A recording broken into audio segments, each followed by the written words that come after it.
இப்போது புதிய அறிமுகம் ஆச்சி ஹோட்டல் சாம்பார் 50 கிராம் ரூபாய் 20 மட்டுமே. உலகின் 3வது பெரிய பொருளாதார நாடாக மாற இந்தியா விரும்புகிறது என பிரதமர் மோடி தெரிவித்துள்ளார். மத்திய பட்ஜெட் குறித்து கருத்துக்களை பகிர்ந்து கொண்ட பிரதமர் மோடி, வேகமாக வளரும் பொருளாதார நாடாக இருப்பதோடு மட்டும் இந்தியா திருப்தி அடையவில்லை என குறிப்பிட்டார். வரலாற்று சிறப்புமிக்க பட்ஜெட்டை 9வது முறையாக தாக்கல் செய்து நிதியமைச்சர் நிர்மலா சீதாராமன் புதிய சாதனை படைத்துள்ளதாக பெருமிதம் தெரிவித்துள்ளார்.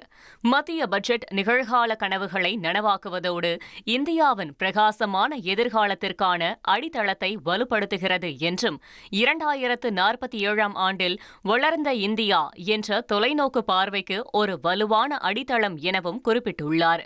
உட்கட்டமைப்பை வலுப்படுத்த பல முக்கிய நடவடிக்கைகள் எடுக்கப்பட்டுள்ளதாகவும், லட்சுமி தேவி ஒவ்வொரு வீட்டிற்கும் வருகை தருவதை உறுதி செய்ய பெண்கள் சுய உதவி குழுவினரை கொண்ட புதிய சுற்றுச்சூழல் அமைப்பை உருவாக்க முன்னுரிமை அளிக்கப்பட்டுள்ளதாகவும் தெரிவித்துள்ளார்.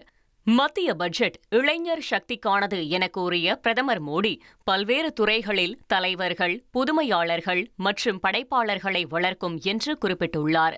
ஏழைகள், விவசாயிகள், இளைஞர்கள் வளர்ச்சிக்கான பட்ஜெட்டை தாக்கல் செய்துள்ள நிதியமைச்சர் நிர்மலா சீதாராமனுக்கு பிரதமர் தனது பாராட்டுகளை தெரிவித்துள்ளார். மத்திய பட்ஜெட் உலக அளவில் இந்தியாவை பொருளாதார ரீதியாக வலுவான நாடாக உயர்த்துவதற்கு வழிவகுக்கும் என்று எதிர்க்கட்சித் தலைவர் எடப்பாடி பழனிசாமி தெரிவித்துள்ளார். அவர் வெளியிட்டுள்ள அறிக்கையில், இந்திய பொருளாதார வளர்ச்சி 2025-26க்கு 6.5%லிருந்து 7% உயரும் என்றும், 2026-27இல் 6.8 முதல் 7.2% இருக்கும் என்பது இந்தியா வலுவான நிலையில் உள்ளதை காட்டுவதாக குறிப்பிட்டுள்ளார். உள்நாட்டு உற்பத்தியை அதிகரிக்க ஜவுளி, மருந்துகள், மின்னணு உற்பத்தி, செயற்கை நுண்ணறிவு, போக்குவரத்து மற்றும் ஆராய்ச்சிகளை மேம்படுத்த பல திட்டங்கள் அறிவிக்கப்பட்டுள்ளதாகவும் தெரிவித்துள்ளார். சிறு மற்றும் குறு தொழில் மேம்பாட்டுக்காக 2000 கோடி நிதி உதவியும், சிறு தொழில் வளர்ச்சிக்கு 10,000 கோடியும் ஒதுக்கீடு செய்யப்பட்டிருப்பது தமிழ்நாட்டிற்கு பயனளிக்கும் என்றும் கூறியுள்ளார்.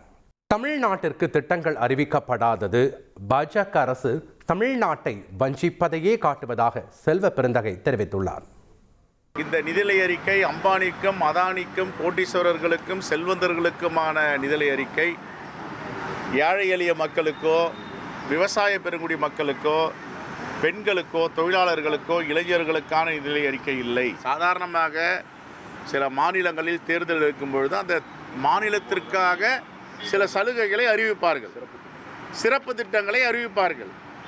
ஆனால் தமிழ்நாட்டுக்கு அது கூட கிடையாது. ஏன்னா தமிழ்நாட்டு மக்களை அந்த அளவிற்கு பிஜேபி போர் புரிகிறதா இல்லது தமிழ்நாடு இந்தியா வரைபடத்தில் இல்லை என்று நினைக்கிறதா தெரியவில்லை. ஆகவே இந்த நிதிநிலை அறிக்கைக்கும் தமிழ்நாட்டிற்கும் சம்பந்தம் இல்லை, ஏழை எளிய மக்களுக்கு இந்த நிதிநிலை அறிக்கைக்கும் சம்பந்தம் இல்லை. தமிழ்நாட்டின் வளர்ச்சிக்கு வழிவகுக்கும் வகையில் மத்திய பட்ஜெட் உள்ளதாக பாமக தலைவர் அன்புமணி ராமதாஸ் வரவேற்றுள்ளார்.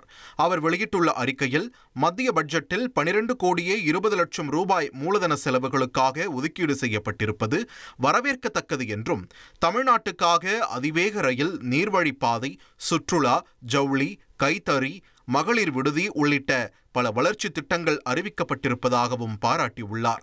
ஆனால் மாநிலங்களுக்கு வழங்கப்படும் மத்திய வரி பங்கினை 41% இருந்து 50% உயர்த்த வேண்டும் என்றும் அன்புமணி ராமதாஸ் வலியுறுத்தினார். இப்போது புதிய அறிமுகம் ஆச்சி ஹோட்டல் சாம்பார் 50 கிராம் ரூபாய் 20 மட்டுமே.